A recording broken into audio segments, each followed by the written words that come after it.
You are welcome to yet another amazing episode of LFN What's Your Say? The #1 listening show where we discuss important issues with important people like you.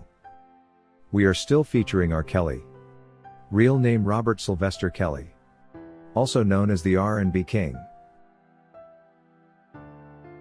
The trend of things has over the years shown a pattern of events that have seen our black stars in this country hit rock bottom, and lose their million-dollar careers in ways that no one would ever have envisaged.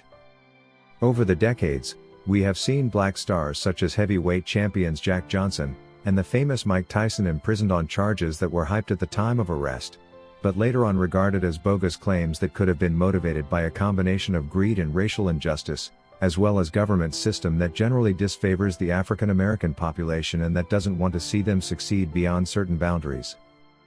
There is just no way to justify the events surrounding the indictment of our cream of success comprised of men like deceased global king of pop Michael Jackson, TV personality Bill Cosby, and now music writer and R&B king Robert Sylvester Kelly.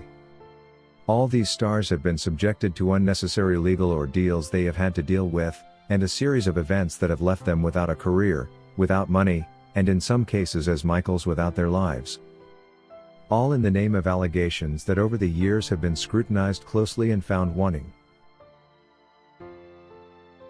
Today R. Kelly is dealing with the very same charges that some of these individuals and more from the past we haven't listed had to deal with, and for some reason the very same government is again pretending they have a real case and reason to keep R. Kelly locked up behind the prison gates.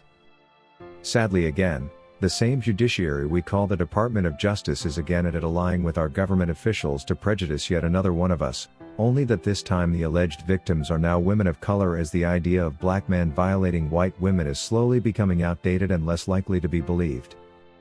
To take down a black man therefore, the oppressor now has to deploy his very own black counterparts to betray him like they did in the era of the transatlantic slave trade, when African kings and chiefs were bribed with ornaments and guns to surrender their own people into slavery.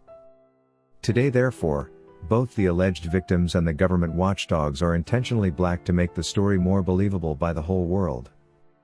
After all, who would expect black people to betray their own in exchange for financial gain and the possibility of another term in office like Kim Foxx envisaged? These in the real sense would be petty gains to cause such grave betrayal, but unfortunately simple as the gains may be, they have proved sufficient for the traitors to sail out our celebrities. In fact hip-hop star Jay-Z should be extra careful because he could be next.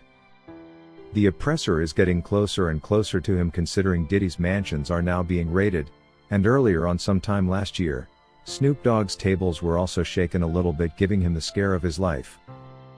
Jay-Z needs to watch his back for the enemy is currently vagabonding conspicuously in his backyard. And once his door is eventually knocked on, it will be the climax of takedowns for he has remained at the top of the financial hierarchy for a while now. Meanwhile this is not only being done to our stars or call them the successful among us, but also to every other black persons that have found themselves in the face of injustice. The oppressor is hindering our progress from top and bottom to ensure that many more of us remain locked up in prison and for the longest time of our life possible. Their desired result being a reduced population growth rate for our communities around the country, and their continues impoverishment for a lack of generational wealth among us. But why do these charges eventually fail to make sense after years yet hyped a great deal during the time of trial? We have already sufficiently discussed the case of Jack Johnson, who was arrested and indicted only because he loved white women, but surprisingly only recently pardoned in his death by President Donald Trump of the same government that locked him up. Pardoning him alone would probably make many imagine he could have been a criminal as was alleged, but when Donald Trump regarded his imprisonment as an event that occurred during a period of heightened racial tension, the long-suspected cause of indictment was finally confirmed. Mike Tyson's case was also another weird one considering the beauty pageant runway star Desiree Washington who claimed he raped her had voluntarily accepted his invite to his apartment during the wee hours of the night. This is not a time when a woman who doesn't want to do it would typically be walking into a man's apartment that ain't her brother or father. Strangely though, the U.S. Department of Justice, just like they are currently doing with R. Kelly's case, also made Tyson's case appear like a serious matter that required him to go to prison.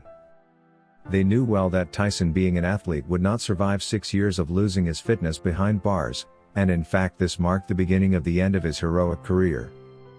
Interestingly though, people now question why the alleged victim would be arriving at Tyson's apartment at 2 a.m. in the morning, yet not expecting to do anything with him. How naive would she be to think this?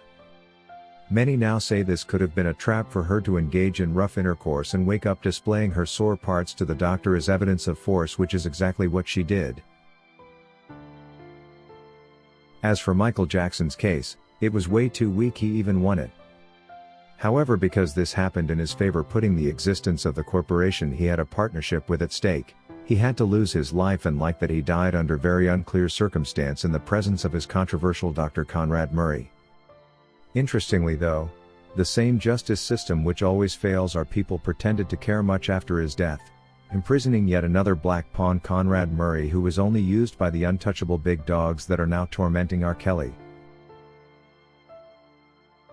Looking at all these regrettable events orchestrated by our Department of Justice, and just how much they have robbed the Black American community of such great men that had brought plenty hope to the young generation, why would anyone still be looking on when the very same Mann Act, among other laws that was used to destroy Jack Johnson's career, is now being applied onto our very own R. Kelly, to the point of ignoring all the irregularities by government and all the changing testimonies and lies by the witnesses in order to keep him locked up in prison and muted to their satisfaction? It's probably time we demanded answers. Or does the US government want to equally pardon his soul posthumous 100 years later, and declare the past 5 years another period of racial tension? According to Maurice Grant, now we know that in order to take down our successful black men, their game is they have to get black people buying into it. They did it to Jack Johnson, who they now shamelessly pardoned posthumous when it doesn't matter much to him anymore. They did this to Mike Tyson. They did this to O.J. Simpson. They also did this to Bill Cosby. They did this to R. Kelly, and now they are again doing it to Puff Daddy. They could actually do the same next to LeBron James, to Michael Jordan, and even to Jay-Z. The debates are simply a cover-up. They certainly know what they are doing. If you wish to take part in a live interview discussing any of these topics, let us know by sending an email to sasha@lfnmedia@gmail.com for scheduling. Thank you for watching today's video, a production of LFN Media, giving you another perspective of issues at hand. We make it our business to keep you updated with the truth amidst the cloud of lies the media wants you to believe. It is therefore important to subscribe to this channel, hit the bell icon and allow all notifications so that you don't miss out whenever we publish a new video.